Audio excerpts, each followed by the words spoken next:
to show how that in old age Daniel continued to faithfully serve his God. Serving Christ is a lifelong endeavour. We can never give up. Introduction.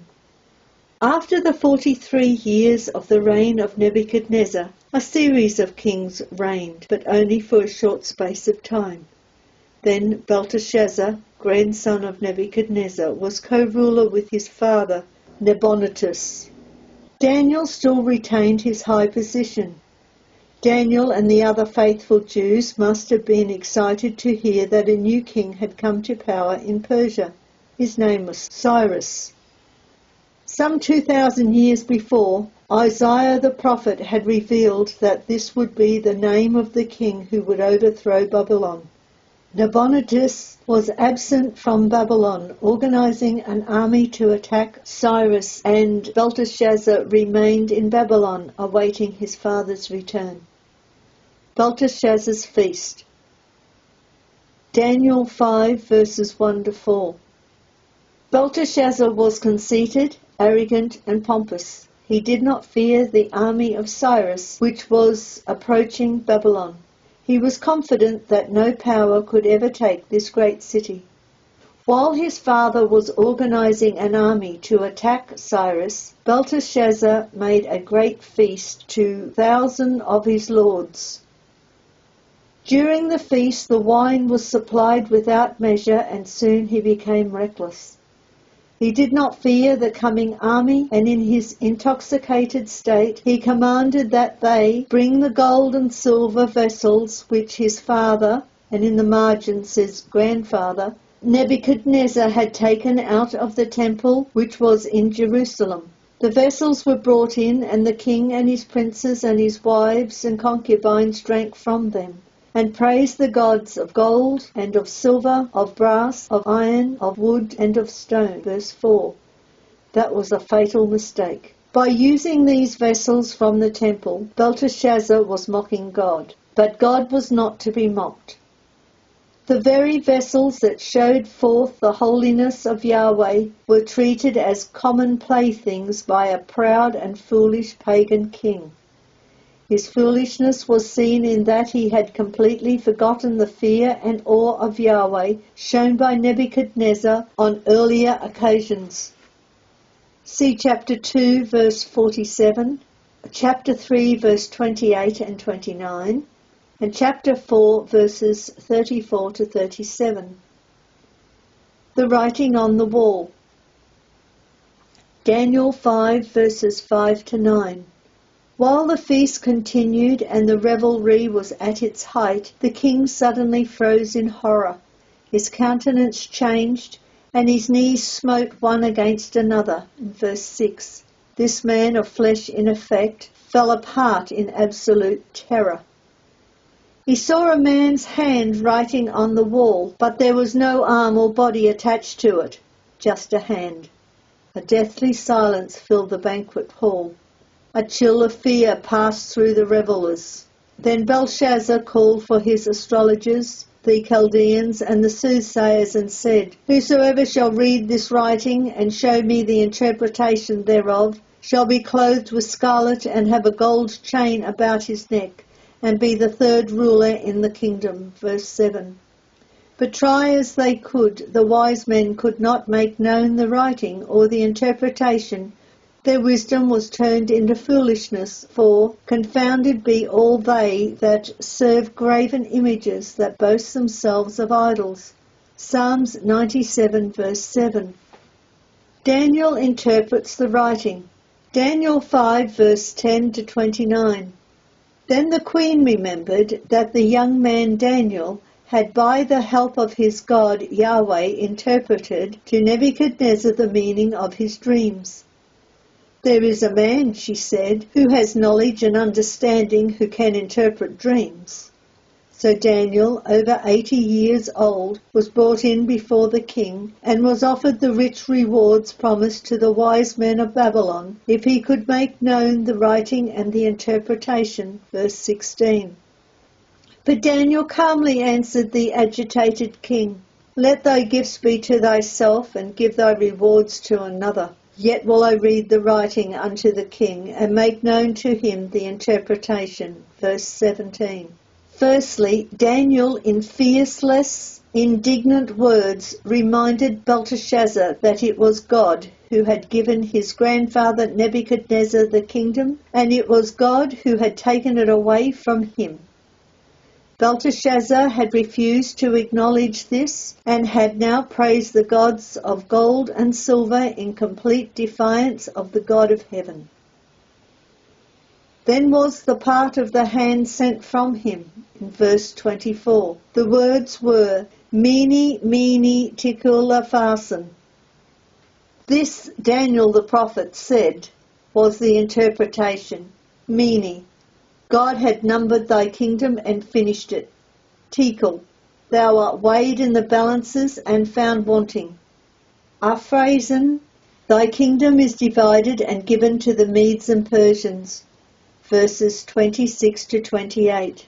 God was clearly telling Belteshazzar that his kingdom was finished and that God was going to give it to the Medes and Persians.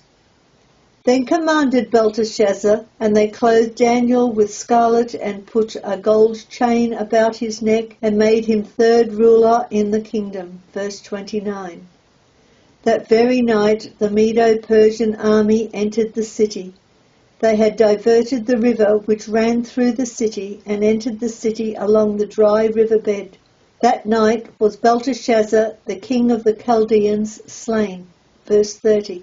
So the truthfulness of his grandfather's words came to pass in a dreadful reality. The King of heaven, all whose works are truth, and his ways judgment, and those that walk in pride he is able to abase. Chapter 4, verse 37. Daniel honoured by Darius. Daniel 6, verses 1 to 5. After Babylon had been conquered, Cyrus set Darius the Mede on the throne. Darius appointed 127 princes to govern the kingdom, and over these kingdoms were 3 presidents. Of the 3 presidents, Daniel was given the greatest honour. Darius preferred Daniel above the presidents and princes, because an excellent spirit was in him, and the king thought to set him over the whole realm. Verse 3. Daniel was highly respected by the king and admired for his trustworthiness and conscientious service to man and to his God. This aroused the jealousy of the other presidents, and they determined that they must get rid of Daniel. So they thought of a plan. They knew that Daniel was honest and trustworthy, and they said, Thou shalt not find any occasion against this Daniel, except we find it against him concerning his God. Verse 5. The king's foolish decree. Daniel 6, verses 6 to 9. They decided that they could only get rid of Daniel by causing trouble, because he worshipped the God of Israel, praying daily for the peace of Jerusalem. They suggested to the king that he issue a decree that no man should ask any prayer or petition of any god or man for 30 days, save of the king. If this law was broken, the guilty person would be cast into the den of lions. They told the king that all the presidents and princes had agreed to this, which of course was not true, because Daniel had not agreed to such a decree. So the king agreed to the idea and signed the decree. Now that the law was signed, it became binding and could not be changed. A faithful man of prayer. Daniel 6, verses 10 to 11. The crafty presidents knew that Daniel prayed 3 times a day to God, at morning, midday, and evening. He would kneel in prayer at the window which faced towards Jerusalem. Daniel knew the decree had been signed forbidding him to pray, but he was determined that nothing would prevent him from praying unto God. All his life he had been constant in prayer. It was an unalterable practice. As he knelt down before the window and prayed, what faith and courage he had. He showed that he was prepared to obey God rather than man. See Acts 5, verse 29. Like the Apostle Paul, Daniel had lived in all good conscience before God unto that day. See Acts 23 verse 1. The fear of consequences would not turn him aside from a daily offering of prayer to the God whom he served from his youth. Principle for living: endure to the end.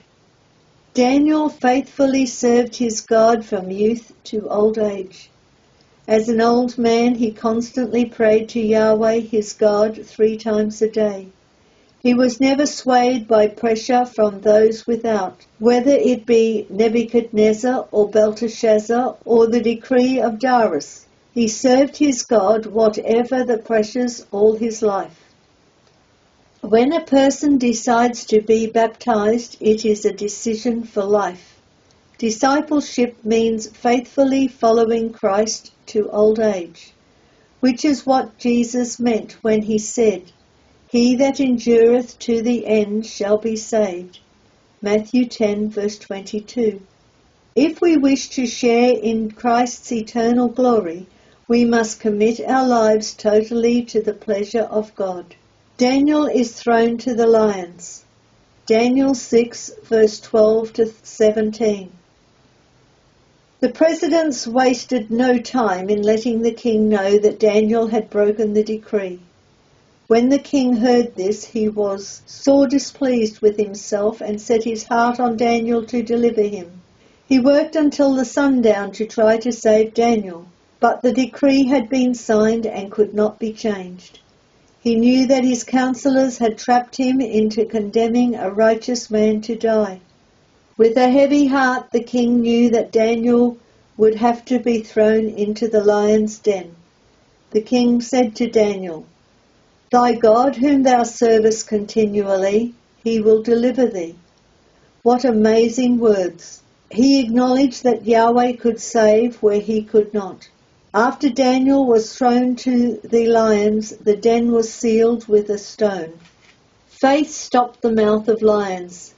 Daniel 6 verses 18 to 24. The king was so grieved by the crime against Daniel that he could not sleep, but spent the night fasting. He felt moved to believe the impossible. No one had ever come out of the lion's den alive before, so why should Daniel? Strangely, he believed in hope of seeing Daniel alive as soon as the dawn broke over the city. Man-eating lions were as harmless as kittens under the control of the angels of Yahweh. Psalms 34 verse 6 and 7. Then the king arose early in the morning and went in haste unto the den of lions. Verse 19. When he came to the den, he called out, "Daniel, is thy God whom thou servest continually able to deliver thee from the lions?" Verse 20. Then Daniel answered, "My God hath sent his angel, and hath shut the lions' mouths, that they have not hurt me." Verse 22. Imagine the overwhelming joy and relief of the king. The king was exceeding glad, and Daniel was brought out of the den. Faith which comes by belief had saved him. Hebrews 11 verse 33. The king then commanded that the presidents, together with their families, be thrown into the lion's den, and the lions leaped upon them and destroyed them before they reached the ground. Darius honors the living God. Daniel 6 verses 25 to 28. Darius was so impressed that he made a decree that all men shall tremble and fear before the God of Daniel, for he is a living God and steadfast forever, and his kingdom that which shall not be destroyed, and his dominion shall be even to the end. He delivereth and rescueth, and he worketh signs and wonders in the heaven and in the earth, who hath delivered Daniel from the power of the lions. Verses 26 and 27. Where did the king obtain this knowledge of the God of Israel? Undoubtedly from Daniel. He had witnessed a miracle and was convinced that Daniel's God was the living God. Christ will shortly return to the earth and will make his decree that everyone, everywhere, must serve the living God. Summary. Belteshazzar was conceited and arrogant and deliberately mocked God, but Daniel with faith and courage spoke openly with him. Daniel was not interested in the reward offered by a king who openly blasphemed the God of Israel. He knew that the Babylonian Empire was soon to be conquered, and such a reward would mean nothing, just as we know that this world is passing away. Daniel was a man of prayer, and without fail he prayed 3 times a day. God is pleased if we turn our hearts to him each day, being impressed with the reality of his power to save, and acknowledge that he is the all-wise, all-powerful God of heaven and earth. Darius was willing to listen to Daniel and quick to acknowledge that the God of Daniel was the true God. Daniel, by his faith, was saved from the lions, and it was by his good example that he was able to convince Darius of the truth. These lessons are the words taken from the Christadelphian Sunday School Association notes, www.cssa.asn.au, used with permission. Email your questions to readthebible2@gmail.com, and we look forward to you listening to the next lesson. The next lesson will be Lesson 20, The Exiles Return.